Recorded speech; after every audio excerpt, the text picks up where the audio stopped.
quiero hablarte acerca de tres gigantes que enfrentamos en el confinamiento. Tres cosas que nos vienen, que han venido o que quizás están y que quizás ni han venido ni están, pero pueden venir. Son tres sentimientos con los que nos familiarizamos mucho, que son muy recurrentes, batallamos, peleamos con ellos. Es muy habitual encontrarnos con muchos de ellos y creo que hablarte de estas tres cosas hoy pueden ayudarte a entender que en esta etapa de nuestra vida el Señor se va a glorificar y que hay algo que tú puedes aprender y desarrollar en medio de esta situación que te va a llevar a ver el propósito de Dios cumplido con tu vida. Así que quiero hablarte de estas tres cosas, pero antes de desvelártelas, quiero decirte desde dónde lo vamos a aprender, porque al pensar en confinamiento y en encierro, pensé en una escena de la Biblia de Juan el Bautista. Así que si quieres puedes venir conmigo al libro de Mateo capítulo 11. Vamos a leer allí la palabra, Mateo capítulo 11, versículo 1 en adelante. Vamos a leer, pues, en principio hasta el 6 y luego seguiremos leyendo. Mateo capítulo 11, versículo 1 en adelante, dice: cuando Jesús terminó de dar instrucciones a sus 12 discípulos, se fue de allí a enseñar y a predicarlas a las ciudades de ellos. Y al oír Juan en la cárcel los hechos de Cristo, le envió 2 de sus discípulos para preguntarle: ¿eres tú aquel que había de venir o esperaremos a otro? Respondiendo Jesús les dijo: id y haced saber a Juan las cosas que oís y veis. Los ciegos ven, los cojos andan, los leprosos son limpiados, los sordos oyen, los muertos son resucitados y a los pobres les es anunciado el Evangelio. Y bienaventurado es el que no halle tropiezo en mí. Hasta ahí por el momento. Es interesante ver a Juan el Bautista. La vida de Juan el Bautista y su ministerio es realmente fundamental para lo que Jesús vino a hacer, para lo que Jesús quería hacer. Él era el que preparó el camino. Y en algún sentido nosotros somos los que le estamos hoy preparando el camino al Señor, preparando al Señor para que Él vuelva otra vez. Toda esta situación ha hecho hablar mucho acerca de la venida del Señor, acerca de los últimos tiempos, y no sé si te ha pasado, pero definitivamente, bueno, estamos en los últimos días, pero estamos desde que Jesús ascendió a los cielos, o sea, desde allí ya estamos en los últimos días, últimos tiempos, y nosotros estamos esperando su venida, su regreso por su iglesia. Pero Juan está en una situación bien extraña para él, porque Juan es un alma libre. Yo no sé si tú alguna vez has dicho: yo soy un alma libre, y has cantado canciones súper románticas acerca de la libertad. Juan era un alma libre. Juan vivía en el desierto, dormía en las cuevas, no iba muy a la moda, el tipo comía lo que a nadie le gustaba, o sea, era un tipo bien peculiar. Imagínate a una persona así, meterla en la cárcel, o sea, es trágico, es terrorífico. O sea, si algunos de nosotros estamos en casa y alguno dice: ay, gloria a Dios por este confinamiento, que ahora puedo estar en mi casa, ¿no? No sé, pero no sé cómo lo va llevando, pero Juan un confinamiento lo llevaría fatal. O sea, era entrar, a Juan meterlo en las 4 paredes de una celda, era tentarlo con el suicidio, no sé. Entonces Juan está allí, en la cárcel. Y claro, en la cárcel le empieza a dar vuelta al coco en muchas cosas, ¿no? Como tú y como yo, que estar encerrados nos hace pensar.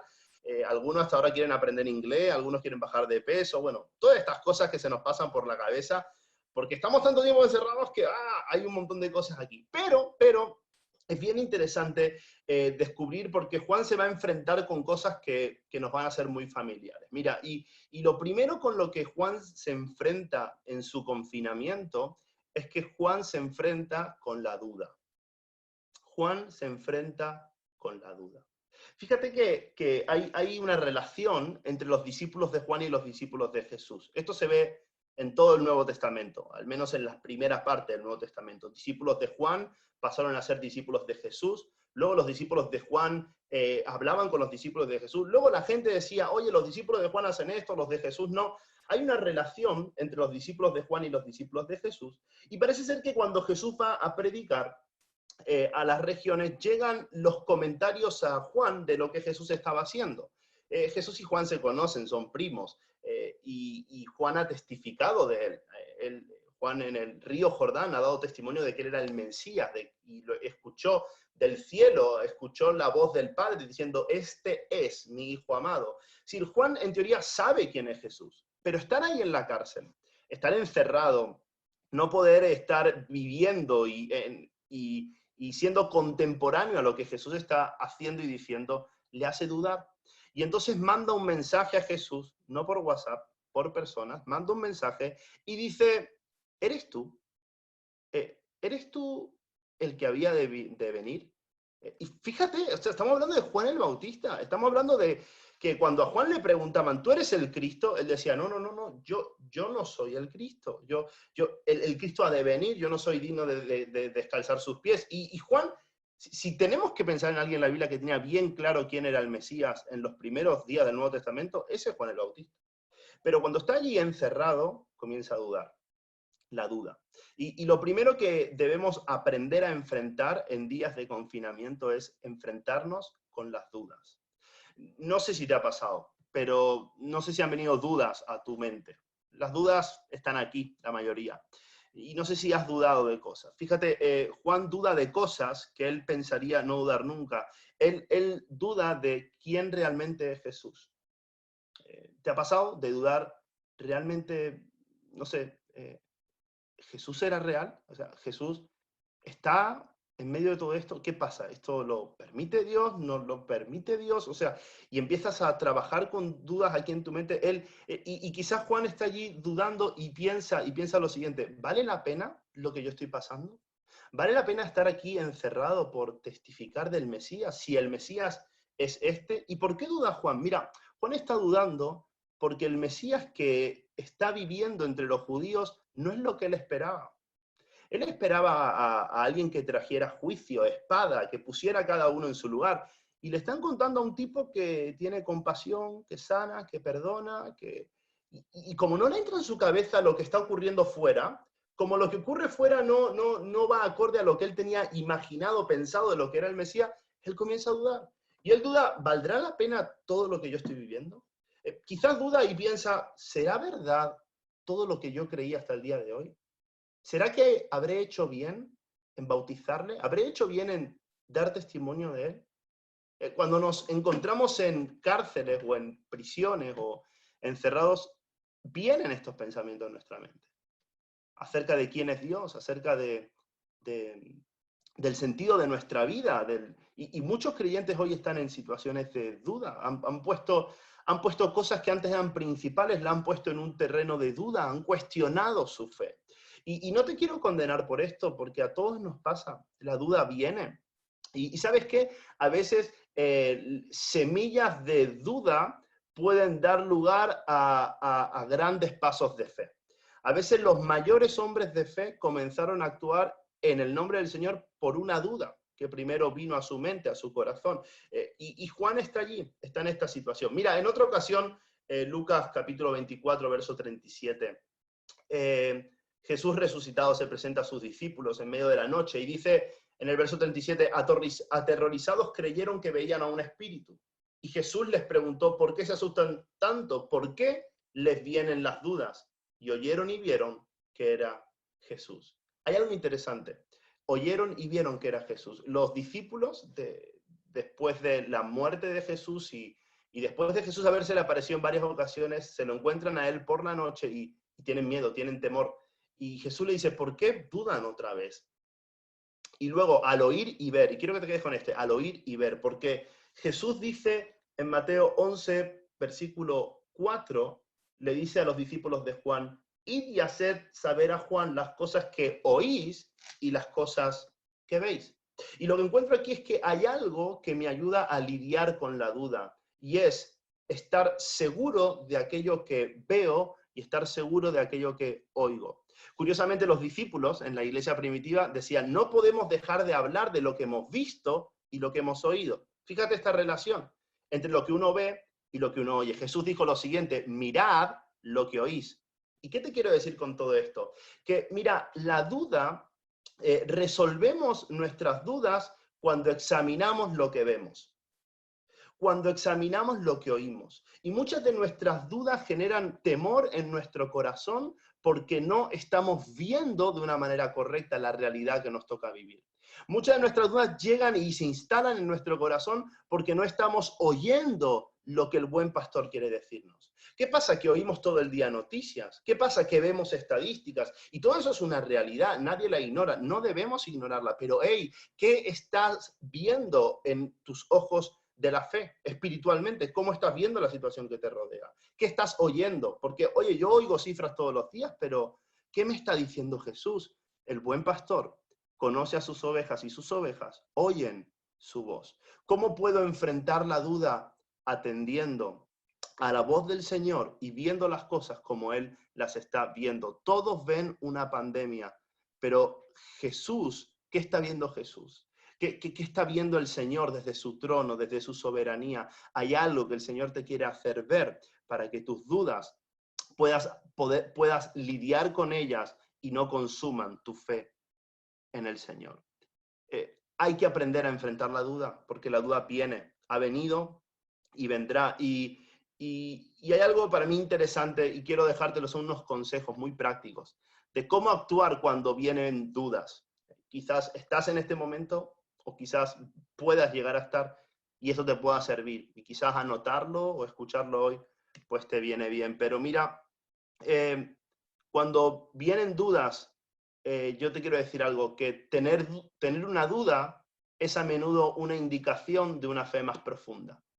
A mí me gusta definirlo de la siguiente manera, que la duda es la brecha entre nuestra fe presente y nuestra fe perfecta. La duda es una brecha entre nuestra fe presente y nuestra fe perfecta. Es ese punto en el que tú has creído algo hasta ahora y ahora empiezas a no estar seguro, pero esa duda te indica de que puedes creer las cosas con una mayor firmeza, que tu fe puede crecer, aumentar, perfeccionarse. Y yo estoy seguro de que en este tiempo, que para mucho un tiempo de duda, el Señor quiere que te perfecciones en la fe. Quiero decirte algo más de cómo actuar cuando vienen dudas. Aprende a vivir con el misterio. Si vienen dudas, tienes que saber esto. No puedes comprenderlo todo.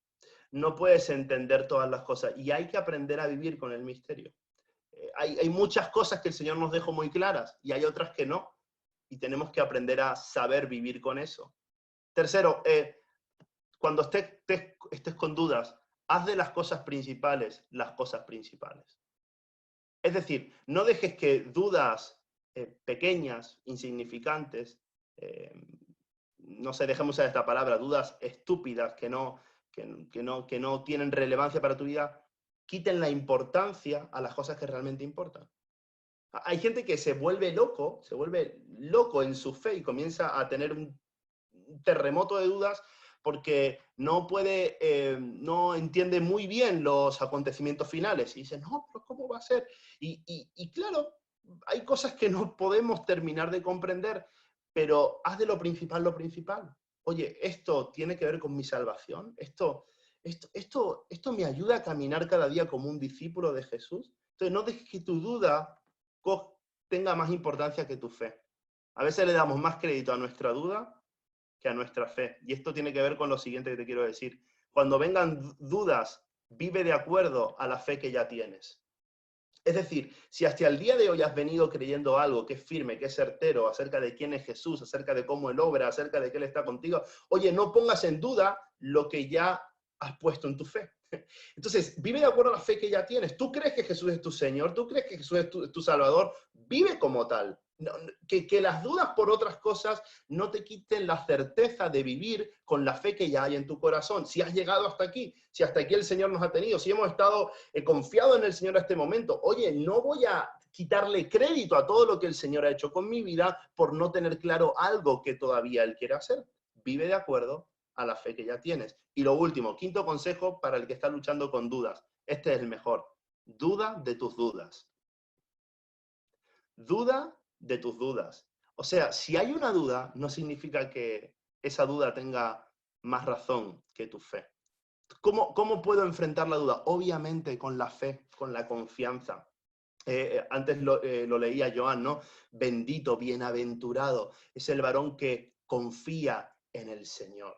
Hay un resultado de poner nuestra fe en el Señor. Y ese mismo pasaje de Jeremías dice, y maldito es el hombre que no confía en el Señor, porque es como una retama en el desierto, es una vida estéril, es una vida infructífera. Y yo estoy seguro que en este tiempo, que quizás estás luchando con dudas, con temores, con pensamientos ahí que te tienen un poco agobiado, ansioso, no sé, con pensamientos que han entrado en tu mente y no sabes cómo sacar, estoy seguro de que el Señor quiere ayudarte a enfrentar esas dudas con la confianza de que Él está haciendo algo que tú puedes comenzar a ver y Él está hablando algo que puedes comenzar a oír, y entonces tus dudas se van a poner en el lugar que tienen que estar para dar lugar a la fe que el Señor ha puesto y quiere que tengas en tu corazón.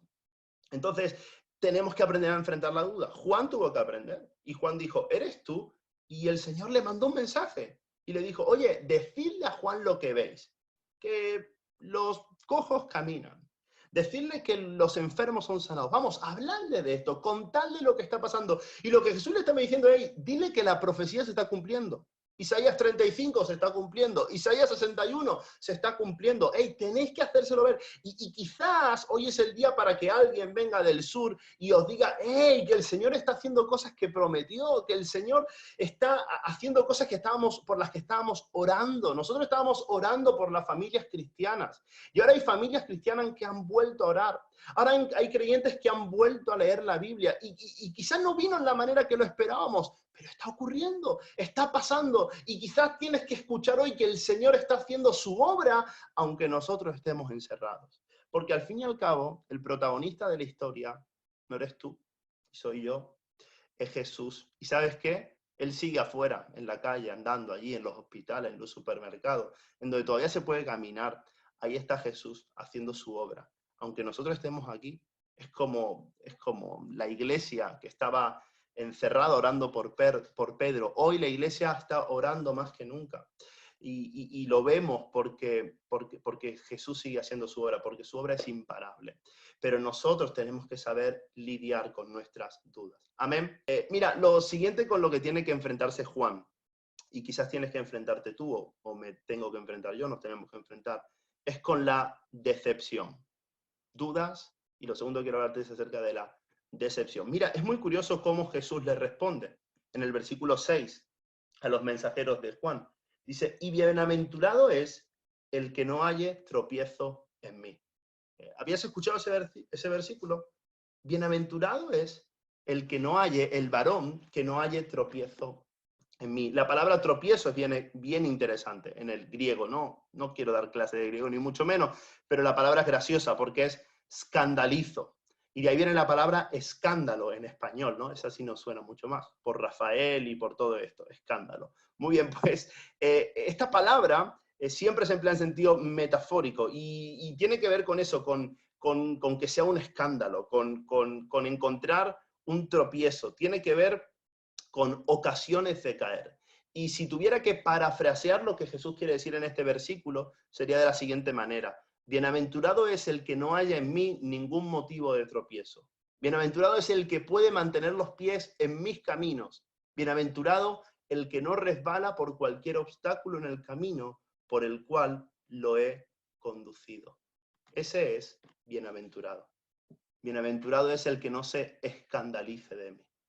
¿Y sabes de qué me habla esto? De que muchas veces, en medio del encierro, o en medio de la situación, a veces el encierro está en nuestra alma, en medio de cualquier situación que estemos atravesando, tenemos que enfrentar las dudas, pero tenemos que enfrentar la decepción. Y este sentimiento es familiar para muchos de nosotros también.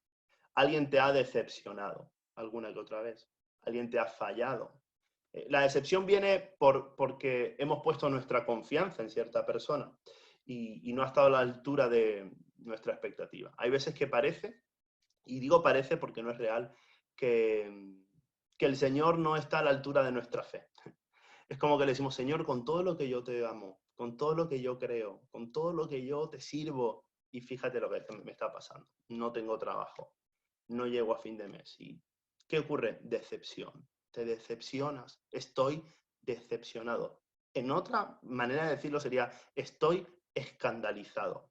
Y lo que estoy diciendo es, Señor, esta situación genera un tropiezo, esto afecta a mi fe, pero Jesús dijo, oye, bienaventurado es si en mí no encuentras una causa de tropiezo, si puedes mantener tus pies en mis caminos, aunque no entiendas nada de lo que está ocurriendo, entonces serás una persona bienaventurada. Esto es oro, esto es una joya. O sea, eres bienaventurado por no escandalizarte de Dios, por no decepcionarte con Dios, porque sabes que Dios está y sabes que Dios te ama. Ahora, si vamos a la Biblia, vamos a encontrar muchos hombres que se decepcionaron con Dios, muchos hombres que se enojaron con Dios. Y quizás tú estás en ese punto, ¿no? De decepción. Señor, no sé, yo te puedo hablar de mí, no te puedo hablar de ti, pero no sé, yo tenía viajes todos los fines de semana durante todos estos meses y de repente todos los días en casa y está bien, pero yo tenía mis planes, yo tenía mi idea. ¿Cuántos no empezaron el 2020 diciendo, esta es la década, este es el año? 2020, 2030, década del avivamiento. Y no es que no lo creamos, pero de repente, o sea, se cierra todo y tú dices, bueno, Señor, ¿por qué no hubo un profeta que anunció esto? ¿Qué pasó? ¿Dónde estabas? Y esa decepción viene. Y tenemos que aprender a enfrentarla, tenemos que enfrentarnos con ella, no tenemos que dejar que se apodere en nosotros. Entonces, hay un salmista que se decepciona mucho con Dios, ¿no? Es el salmista Asaf, y seguramente tú conoces, pero el Salmo 73, él se pregunta y dice, ¿conservaré puro mi corazón? ¿O conservé puro mi corazón en vano? ¿Me mantuve en inocencia sin ninguna razón? En todo el día no consigo más que problemas. Cada mañana me trae dolor. Y él está hablando acerca de ver cómo los demás prosperan, de ver cómo a los demás le va bien, y él que confía en el Señor, las cosas le van de mal en peor, de Guatemala a Guatepeor. Y entonces él dice, oye, conservé en vano en puro mi corazón. Él está decepcionado. Él no entiende lo que está ocurriendo. Y la decepción viene cuando las cosas no son como las imaginé. Eh, la decepción empieza por allí, cuando te decepcionas con tu matrimonio, ¿no? Y tú decías, oye, yo pensaba que estar casado era otra cosa. Cuando te decepcionas con tus hijos o con tus padres, cuando te decepcionas con el trabajo que te ofrecieron el oro y el moro en la entrevista y ahora lo único que hacen es abusar de ti o explotarte. La decepción viene cuando las cosas no son como las pensábamos. Juan pensaba una cosa acerca de cómo sería el Mesías, de cómo vendría, y de repente todo eso explota y él dice, pero ¿cómo puede ser esto? Y quizás estás ahí en ese punto donde dices, oye, no es lo que yo esperaba para mí, este no es el año que yo pensaba que venía, esto no es lo que el Señor me estaba hablando. La decepción viene cuando sus promesas no se cumplen en el modo en el que yo lo esperaba. Todos tenemos una promesa de parte de Dios y tienes que guardarla en tu corazón, pero quizás Dios no va a hacer las cosas que Él quiere hacer como tú esperas que Él las haga. Quizás no va a ser a tu manera y quizás sea a la suya. Entonces eso puede generar decepción. La decepción, ¿sabes qué viene cuando mis plazos no se cumplen? Cuando mis fechas no se cumplen. Tenemos esta terrible manía, ¿no? De ponerle fecha a Dios. Señor, contéstame hoy.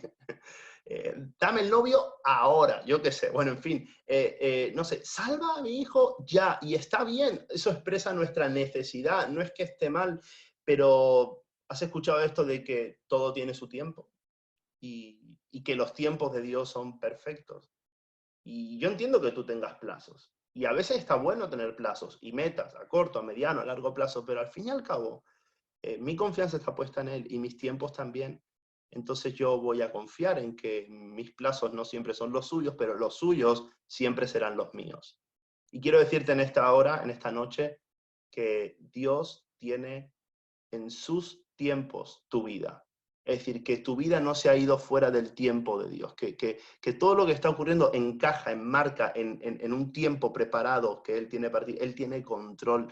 A él no se le están pasando los días diciendo, ay, ¿qué voy a hacer con mi iglesia? No, no, no, Dios tiene control de tus tiempos, no te agobies. Si eres muy mayor, si eres muy joven, si estás recién casado o si llevas demasiado tiempo casado, lo que sea, que el tiempo en el que estés, Dios tiene control de ese tiempo.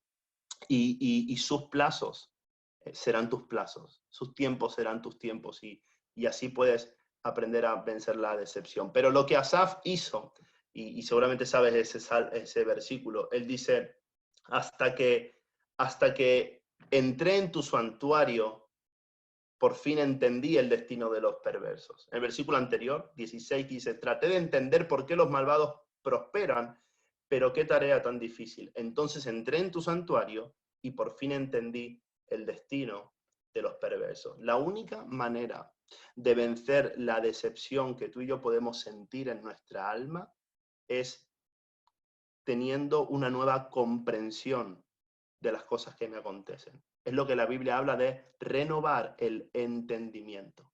Romanos 12, no os conforméis a este siglo, sino renovaos por la transformación de vuestro entendimiento. ¿Qué tengo que hacer cuando estoy decepcionado por todo lo que está ocurriendo a mi alrededor? No hablo de la pandemia global que afecta al mundo, que es un tema. Hablo de tu alrededor, de tu vida, de tu familia, tu metro cuadrado, todo lo que está afectando. ¿Qué tengo que hacer? Tengo que encontrar una nueva comprensión de lo que está pasando. Y de lo que tengo que renovar mi entendimiento, no tengo que amoldarme al sistema de este mundo, no tengo que entrar en el pánico, en temor, no tengo que tener ese pensamiento catastrófico de que todo me va a ir mal, que toso una vez y ya me veo con coronavirus en la UCI del hospital, no tengo que entrar allí, ese es el molde del sistema, es una herramienta de Satanás para prisionar a la gente, pero tú y yo podemos renovar nuestro entendimiento, ¿cómo? Entrando en el santuario de Dios, diciendo, Señor, te voy a buscar, allí voy, hazme entender, ¿no? Y estoy seguro de que el Señor en este tiempo quiere renovar nuestro entendimiento, renovar nuestra mente para poder ser libres de estar decepcionados con Él. Porque tú y yo tenemos que estar confiados en el Señor. El salmista decía, aunque afligido yo y necesitado esté, Jehová pensará en mí. Mi ayuda y mi libertador eres tú. Una nueva manera de entender, una nueva comprensión disipa la decepción que hay en nuestro corazón. El Señor quiere hacerte entender cosas que hasta el día de hoy para ti son sin sentido, sin lógica. Siento esto, yo esto no lo he predicado nunca, lo estoy hablando ahora con vosotros. Creo que el Señor quiere hacernos entender una nueva realidad, un nuevo obrar. Quiere hacernos entender cosas que carecían de sentido hasta el día de hoy.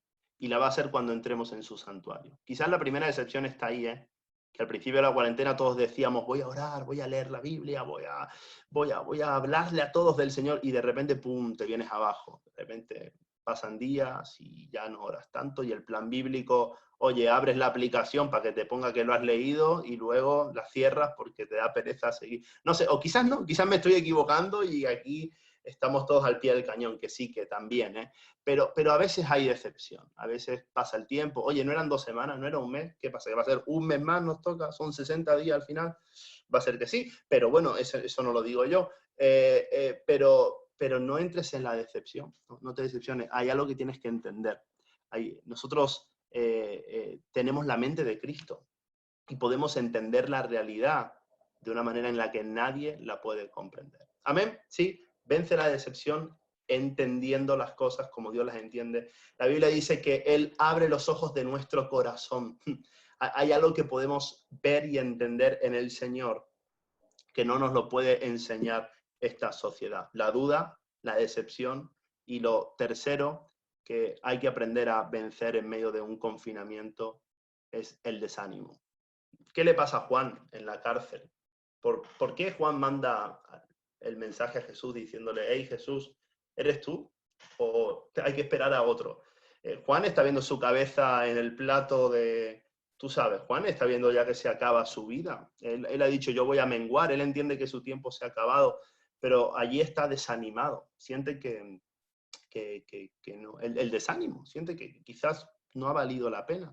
Y el desánimo es algo con lo que tenemos que aprender a batallar. Algunos nos acostumbramos por demasiado tiempo a vivir con desánimo, déjame usar esta palabra, apatía. No sé si la relacionas, apatía. Patos en griego es sentimientos, es sin sentimiento, es sin entusiasmo. Esto de muchos de los jóvenes ahora, estas generaciones, pues a mí me da igual, pues ya ves, pues coronavirus, pues venga. Ahí está todo el andaluz que tengo dentro, pero esa apatía, eso de nada me importa, de bueno, pues ya está, pues si me muero, que me muera, y Cristo ven ya, y si te lo llevas, pues yo te lo mando, si no te lo llevas, no sé, esa cosa de vivir de esa manera, no es la vida que el Señor preparó para nosotros. Entonces, tienes que aprender a vencer el desánimo. Quizás estás luchando con esto, y yo te lo digo un poco así, entre risa y risa, pero cuando ves a Jesús encontrarse con la gente en la Biblia, ¿qué decía Jesús? Jesús dijo, ten ánimo. Antes de sanar a alguien, Jesús sanaba el ánimo que había en su corazón. Oye, no puedes estar desanimado, yo estoy aquí, yo estoy contigo, ten ánimo, yo estoy, no tengas miedo, vamos, puedes creer en lo que yo puedo hacer. Y yo siento que en medio de este confinamiento, y no sé en concreto con vosotros, el Señor quiere restaurar tu ánimo, quiere que salgas de esta reunión, de este fin de semana, con un ánimo que no tenías, con un ánimo para ver las cosas de manera diferente, para entender algo que hasta el día de hoy no entendías. Pero el Señor quiere animarte. El desánimo es un arma de Satanás para detener al creyente, pero tú y yo podemos vivir con ánimo, con entusiasmo. Entusiasmo, la palabra entusiasmo es pasión. La vida cristiana es para vivirla apasionada, es para vivirla viendo al Señor. ¿Y sabes por qué puedo tener ánimo? Porque el Señor da testimonio de mí. Mira, es bien interesante, no lo hemos leído, pero está aquí en Mateo 11, versículo 8, si seguimos leyendo. Porque vamos a leer del 7 para entender. Dice, mientras ellos se iban, comenzó Jesús a decir de Juan a la gente, ¿qué salisteis a ver al desierto? ¿Una caña sacudida por el viento? ¿O qué salisteis a ver? ¿O un hombre cubierto de vestiduras delicadas? He aquí los que llevan vestiduras delicadas en las casas de los reyes están. ¿Pero qué salisteis a ver? ¿A un profeta? Sí os digo, y más que un profeta, porque este es de quien está escrito, yo envío mi mensajero delante de tu faz, el cual preparará tu camino delante de ti. Y de cierto os digo, que entre los que nacen de mujer no se ha levantado otro mayor que Juan el Bautista, pero el más pequeño en el reino de los cielos, mayor es que él. ¿Sabes lo que hace Jesús? Al ver a Juan, al sentir que Juan está desanimado en la cárcel, da testimonio de él. Ahora, esto es interesante porque nosotros siempre hablamos de dar testimonio de Jesús, y está bien, de hablar de él, pero en esta ocasión, Jesús, cuando los mensajeros se van, es decir, los mensajeros ya no están ahí, los mensajeros se van, pero se queda la gente a la que está predicando y les habla y dice, pues ¿sabéis qué? Voy a cambiar la predicación. Ahora vamos a hablar de otra cosa. Ahora os voy a hablar de Juan el Bautista. ¿Lo conocéis? ¿Sabéis quién es? Sí, el que está en la cárcel, el que no puede salir, el que está encerrado, el que decía que Dios estaba con él y ahora le van a cortar la cabeza, ese que os reía y porque comía langosta, y ¿os acordáis de él? Bueno, pues os digo, os aseguro que no hay mayor profeta que él, no hay hombre, no hay mujer que haya nacido hasta el día de hoy, que haya hecho la obra de Dios como él. Juan, y Jesús comienza a levantarlo a Juan. Y es interesante porque Juan está dudando de Jesús. ¿No te parece loco esto? Juan está dudando de Jesús, Juan está diciendo, Jesús, ¿qué pasa? Que tú no eres, ¿qué pasa? Que te has olvidado de mí, está decepcionado. Y Jesús lo que se encarga es de decirle, ¡hey! Que Juan es un hombre de Dios. ¡Wow! Esto es alucinante, porque Jesús es así. Jesús, aunque nosotros nos vengamos abajo, nos decepcionemos, dudemos alguna que otra vez, aunque nos desanimemos, Jesús está testificando de nosotros. Jesús está diciendo, ahí está mi iglesia, ellos se reúnen, ellos vienen al Zoom, se conectan, se congregan, ellos están alabándome, adorándome, aunque no haya nada, están cantándome en medio de la prisión. Y Jesús va a dar testimonio de su iglesia en este tiempo. Cuando nosotros estemos encerrados, Él va a dar testimonio de quién es su novia, de quién es su iglesia y de lo que la iglesia puede hacer en el nombre del Jesús en el cual han creído. Eso es lo que yo creo para ti en esta noche, que es el momento, es el tiempo para que a pesar de estar confinados, el Señor levante el nombre de la iglesia en alto, porque si la iglesia es levantada, entonces Jesucristo será levantado. Y al fin y al cabo somos la luz del mundo, somos la sal de la tierra, somos para estar puesto en un lugar alto. Y estoy seguro de esto, que el Señor quiere que tú te levantes.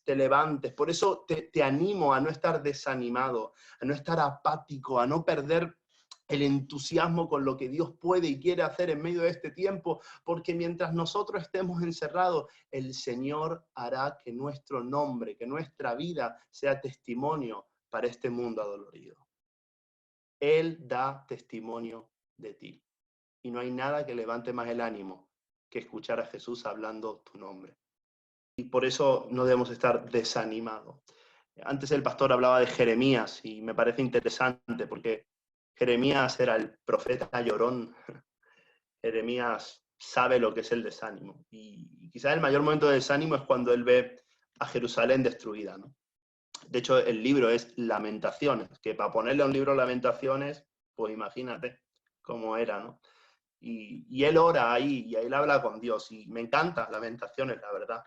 Y él dice en el capítulo 3 de Lamentaciones, versículo 56, dice, oíste mi voz, no escondes tu oído al clamor de mis suspiros, te acercaste el día que te invoqué, dijiste no temas, abogaste, Señor, la causa de mi alma, redimiste mi vida.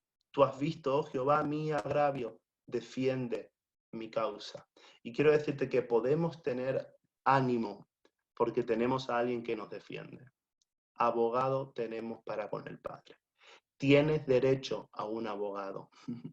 Tienes derecho a alguien que va a abogar por ti, que va a defenderte. Y Jesús está defendiendo a Juan en el momento de mayor debilidad de Juan. Y aquí hay un secreto espiritual, tú ya lo conoces, pero la Biblia dice que cuando nosotros somos débiles, entonces Él es fuerte en nosotros. Él le dijo a Pablo, bástate mi gracia porque mi poder se perfecciona en tu debilidad. Y yo sé que te sientes débil, yo sé que te sientes sin fuerza, incapacitado, que te han cortado las alas, que te han bloqueado la agenda, que han cortado tus sueños, tus programas, tu trabajo, lo has perdido. Yo sé que sientes que es un momento de debilidad, que es un momento de fragilidad, pero estoy seguro de que el Señor está defendiendo tu causa. Estoy convencido de que el Señor va a mostrar su poder, su fortaleza. Él es tu abogado, Él es el que nos defiende, Él es el que pelea nuestra batalla, y cuando nosotros estamos quietos, entonces podemos ver lo que Él y solamente Él puede comenzar a hacer, porque en el desánimo el reino sigue avanzando. Versículo 12, y termino con esto de Mateo 11, Jesús dice, ese versículo que tan bien conocemos, dice, porque el reino de los cielos sufre violencia, y los violentos lo arrebatan, desde los días de Juan el Bautista. Y lo que está diciendo ahí Jesús es, el reino de los cielos sigue avanzando.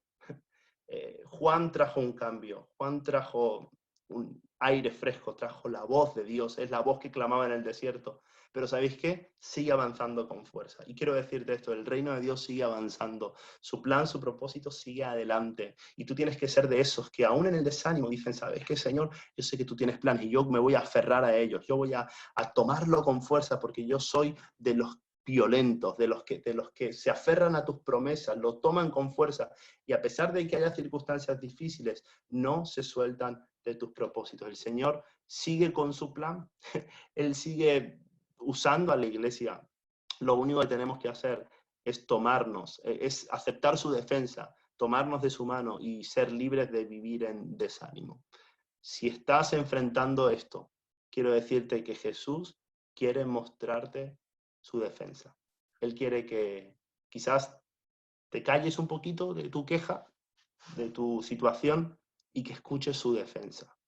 No sé si te ha pasado esto, pero si tú puedes escuchar lo que Jesús tiene para decir de ti, hay tanto, es un chute de energía, hay tanto que Dios trabaja en tu corazón cuando escuchas lo que Él dice de ti.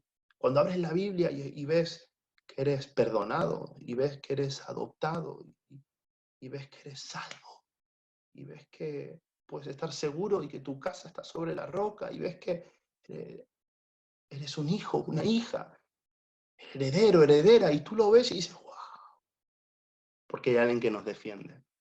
Y entonces podemos vencer al desánimo. Dudas, decepción, desánimo, todas cosas demasiado familiares en este tiempo o en cualquier tiempo para la mayoría de nosotros.